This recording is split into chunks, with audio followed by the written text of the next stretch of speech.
From Washington, this is VOA News.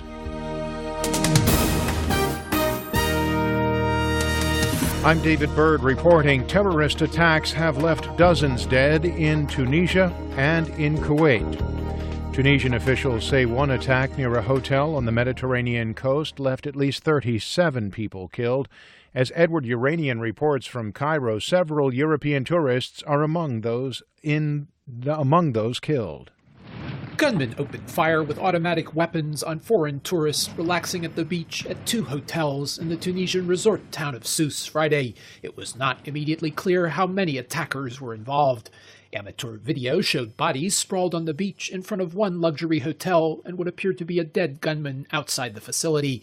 The hotels are popular with European tourists. Edward Yeranian for VOA News, Cairo. Meanwhile, the Islamic State group has claimed responsibility for a suicide bombing at a Shiite mosque in Kuwait City that killed at least 25 people.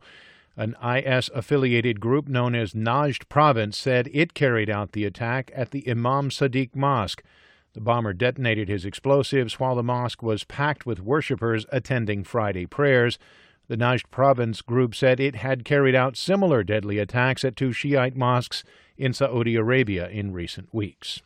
The Islamist militant group Al-Shabaab killed at least 50 African Union soldiers and seized control of their military base in southern Somalia early Friday. Witnesses say attackers rammed a car filled with explosives into the main gate of the base in the town of Ligo at dawn, then opened fire on Burundian soldiers manning the base. A spokesman for Al-Shabaab said 50 soldiers were killed. Somali officials say the death toll was as high as 70. This is VOA News. French authorities appear to have identified a leading suspect in a brutal terror attack on an American company's gas factory in southeastern France.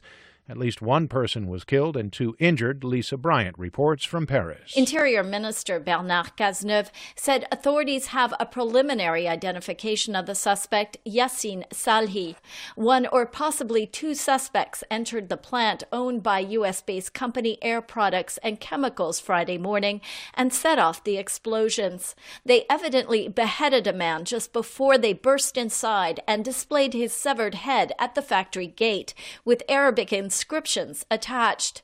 From Brussels, where he was at an EU summit, French President François Hollande said action, prevention, and dissuasion must be the answer. France, he said, must hold on to its values and not yield to fear.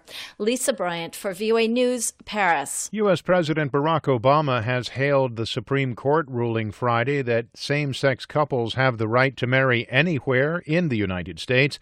At the White House, Mr. Obama said that the ruling is a victory for all Americans. There's so much more work to be done to extend the full promise of America to every American. But today we can say, in no uncertain terms, that we've made our union a little more perfect. The court ruled 5-4 that the U.S. Constitution's guarantees of due process and equal protection for all overrule any state's attempt to outlaw same-sex marriage.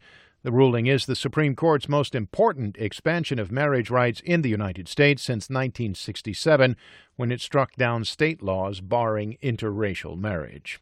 Later Friday, President Obama eulogized former South Carolina State Senator and AME church pastor Clementa Pinckney as a gracious man who was wise beyond his years. Speaking at Pinckney's funeral in Charleston, South Carolina, Mr. Obama called the slain minister a man of God who lived by his faith. Reverend Pinckney embodied a politics that was neither mean nor small. He conducted himself quietly and kindly and diligently. Pinckney was one of 9 black people killed by a white gunman last week in Charleston. Thousands of people gathered at a Charleston sports arena for Friday's funeral. A prisoner who escaped from a New York State prison has been shot and killed by police. Media reports say that Richard Matt, a convicted murderer, was killed by law enforcement officers Friday. His fellow escapee, David Sweat, is still being pursued in upstate New York. For more, visit our website, voanews.com. I'm David Byrd in Washington. That's the latest world news from VOA.